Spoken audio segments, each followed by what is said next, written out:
and nauseating. All right, Congresswoman Alexandria Ocasio-Cortez says her Green New Deal will save the planet. In exchange, we just give up cars and airplanes and rebuild every structure in the United States. We'll also, by the way, need to invent brand new forms of energy that science hasn't conceived of yet. How much will this cost? That's unclear. How will we pay for it? Unknown. Who will make this happen? Well, workers, obviously, though anyone who is, quote, unwilling to work will still get paid by the government. In other words, not all of the details have been ironed out as of tonight, and that's why we're grateful that Robert Hockett is here. He's a law professor at Cornell. He's advising Alexandria Ocasio-Cortez on the Green New Deal, and he joins us. Professor, thanks very much for coming on. So can I just ask the obvious question? Why would we ever pay people who are, quote, unwilling to work? We never would, right? And AOC has never said anything like that, right? I think you're referring to some sort of document that some doctored document that somebody other than us has been circulating. Oh, I thought that came right from her. That was in the background or from her office, is my understanding. No. She's actually tweeted it out to laugh at it. If you look at her latest tweets, it seems that apparently some Republicans have put it out there. I don't know the details. Good. Well, then thank you for correcting me. I mean, because it seemed a little ridiculous.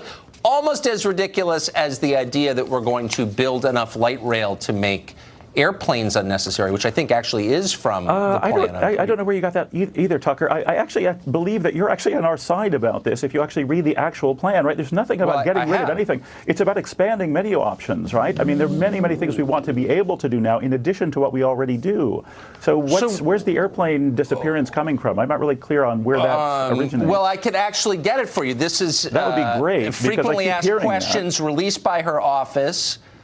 And I'm quoting from it. Maybe this is fraudulent, in which case I hope you'll correct me. But it says that the Green New Deal would, and I'm quoting, totally overhaul transportation, and that would mean, quote, building out high-speed rail at a scale where air travel would stop becoming necessary. Hawaii Senator Mazie Hirono responded to that by saying that would be hard for Hawaii. So I don't think that's made up. The senator from Hawaii doesn't but I mean, it apparently is being misunderstood, right? We're really talking about expanding optionality here. We're not talking about getting rid of anything, right? We're talking about basically making it cost-effective to move into more modern forms of technology, more modern forms of production, which would then enable people actually cost effectively to transition to that stuff. We're talking about requiring anything or prohibiting anything. That's sort of 1980s style environmentalism. Okay, but hold on. I don't want you to back away from what she herself has said. And all of this with the caveat that, a lot of this won't happen, maybe none of it, but these are the ideas that she's articulating. She did so on NBC last week. I promise you, Tucker, I won't back away from anything she said. Indeed, we're pushing forward, right? Then she said, at high speed.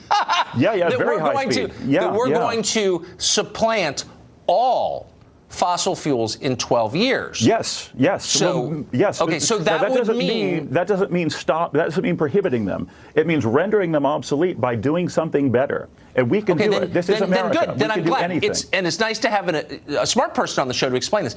What about air travel, which is critical to our economy? This is a continental country. It stays the same. Okay, right? but no, because that requires fossil fuel.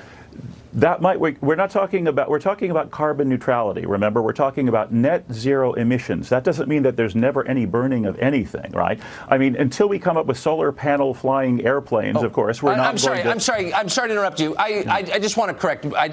Because this seemed like we were making news on this show. The unwilling to work thing was in her backgrounder. That has been absolutely confirmed. You're saying no. Definitely not. Definitely not. Okay, so NBC and lots of other news outlets are saying that was in the background, and you're saying it's fraudulent. That's erroneous, right? Now, there might be new details now that you know about that I don't, because I've been doing media all day. But the story all day. Yeah, I think that was actually in the document. I read it as it came out. Well, it's the wrong document, Tucker. It's definitely the wrong. Yeah, that's not us. No, we certainly don't believe what you're saying is we're not getting rid of fossil fuels, actually, even though you just said we were. No, we're rendering them obsolete for most purposes that are used for now, right? But air travel is a huge source. Hence the word most before, right?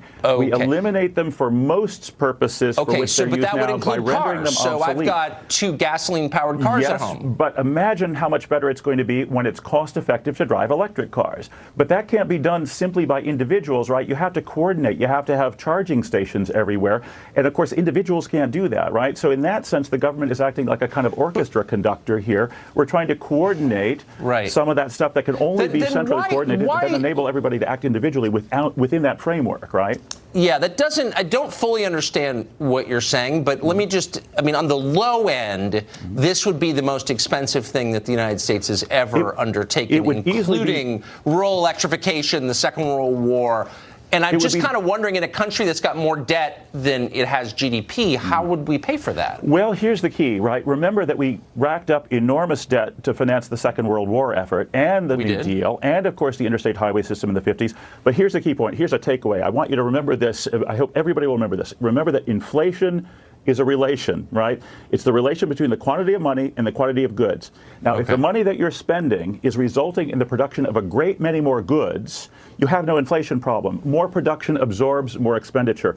The problem with the $7 trillion that was spent during the Bush years and, of course, the last tax cut was that it wasn't actually productive. But note that even that didn't bring about inflation. Okay, we're still not getting close to it. And by the way, I'm just getting all this in my ear, and we're actually going to follow up on this next week. Okay. That unwilling to work line, which you're obviously embarrassed about, and you should be, of course. No, I'm not embarrassed. That it's was just not in the us. document. It's not embarrassing. No, Tucker. No, Tucker. No. We're not embarrassed by what's not ours. No, Tucker. We're not embarrassed by what's not ours. Okay. We want to clarify that it's not ours. We're going to get to the bottom of that. Yes, we are. We're going to prove it one way or the other, and I hope you will come back. I will. Professor, thank you. Thanks so much, Tucker. I'm always grateful when people on the other side come on, including you. Thank you.